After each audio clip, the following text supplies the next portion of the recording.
महादेवाय त्र्यंबकाय त्रिपुरांतकाय त्रिकाग्निकालाय कालाग्निरुद्राय नीलकंठाय मृत्युंजयाय सर्वेश्वराय सदाशिवाय श्रीमान महादेवाय नमः।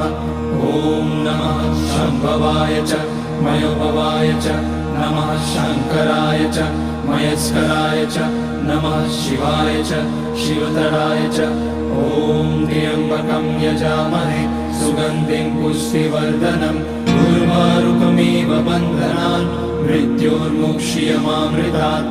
नागेन्द्रहाराय त्रिलोचनाय भस्मांगराय महेश्वराय नित्याय शुद्धाय दिगंबराय तस्मै नकाराय नमः शिवाय।